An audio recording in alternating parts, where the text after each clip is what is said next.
มีตับซึกมอกาหิมปากนี่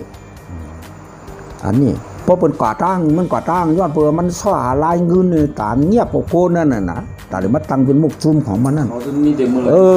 มันก็ซ้ำมีอย่างมีกองชอบเล่กองนี่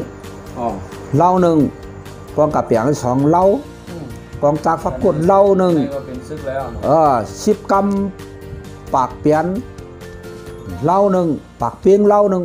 สเตียนขาตรงนี่เล่าหนึ่งกันนั่นอ่ะในจุ่มมันอันปออยู่กับมันนี่มาอันวันนึงก็มีโอ้ปกก็มีปอเขาลูกตี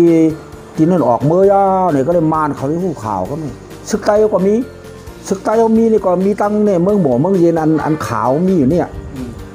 น้ำตุงปังให้มันเป็นเมืองตัวหนึ่งนู่นเมืองบ่อเมืองเย็นมันเนี่ยหรือร้อยนี่มันกว้างขวางหน่อยรู้กว้างขวางเป็นร้อยทั้งหมดอ่ะร้อยอันเขก็มีกล้าก็มีมันเป็นเช่นนั้นอ่ะพอเป็นตัวนั้นยาเลยก็นี่มาเนี่ยเกียรติอ่ะลืมเลยเกียรติลืมเลยมู่เพราะจุ่มหลวงในกว่าตั้งนาเขาก็ทำกระจ้อมโกนมาในเกียรติก็ได้ตั้งจุ่มหลวงจ่อมาไว้บ่มมาไว้ในมันตีหูเขาจุ่มเนี้ยมาเนี่ยตั้งวันตั้งคืนนี่3 วัน 3 คืนเนี่ยอยู่ยังเนี่ยเลยรับเลยนอนนั่นวันนั่นใช่อันนี้ก็งามาเขาก็เลยกินแล้วนี่3 วัน1เลยกินเขาโอ้มาอยู่วานเขเนี่ยมังหมู่วานนี่เป็นนี่นะเขานี่เป็นเมคนอีนี่หรอตอนนี้ก็หันเมคนอีเขากินเนื้อกินปลาทั้งนั้นเอาวัวไม่เหี้ยมเดี๋ยวก็มันไม่เหี้ยมก็ซื้อเอาก็มายางเดียดก็เผื่อมันลื้อแล้วนี่ก็หูผ้าบนเนื้อนี่ก็เลยกินเนื้อดิบยางเดียดเดียวนั่น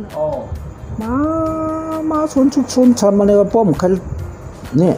หมูตกดังอ่ะก็คืนมาบอกขยักน้ำเจ้าพ่อเยียวก็ถาเป็นน้ำนี่หน่อเหมือนฟันกลางวันเหมือนอย่างนั้นกองยามัน3 วัน 3 คืนเดียวเป็นน้ำตกตาลักดีลักรวดเลยมั่วพ่อนอนเนี่ยเจ้าพ่อก็แข็งใจตังเขาตังพักกินใครกินอ่ะหมดงาดตัวใส่ซ้อมใส่โซ่ไปก็ป้อมกาก็ตีตายเมื่อก็ตีตายจ้านแข็งแรงจ้านหูตั้งกว่าตั้งไปก็ตายรีบหูอันไปกับคนนี้มันเป็นยังไงยาวก็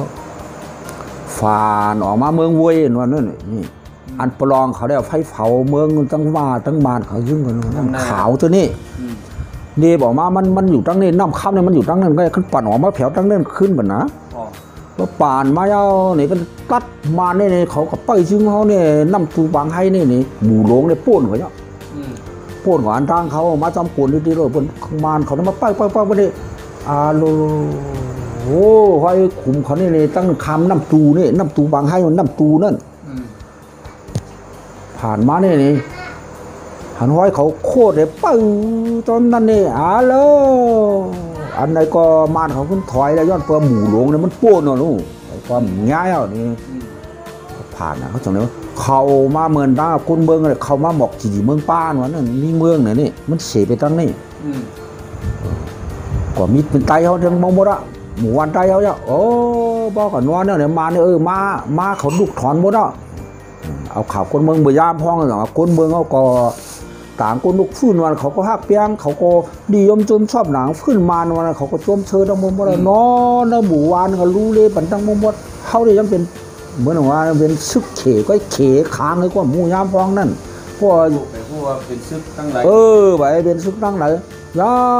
ก้นวานก็เขากินข้าวเหนียวหนึ่งนี่ลูกเนื้อข้าวเนื้อหมูก็เลยก้อนถอดเลยตำที่กูเอามาจูใหญ่เตี๋ยววานมาก็10 มันก็ในคนเมืองก็ฮักเปียงเขาต้องบดมันยอดบัวขึ้นมานั่นวันขามา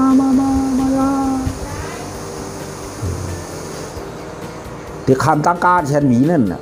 ที่คำตัดรู้คำตัดตั้งรอยเต่าชานนั่นต่อมันมีอันจำแทนหมีรอยเต่าชานมีตั้งนี่รู้อันนั้นย้อนบัวก็ตาเดี๋ยวคนเมืองกับตัวอย่างในมันอยู่มันหาเนี่ยเดี๋ยวตัดคำขาตั้งมาเป็นวานเขวานทั้งขึ้นร้อยกับเหมื่อนขึ้นร้อยมีเมื่อ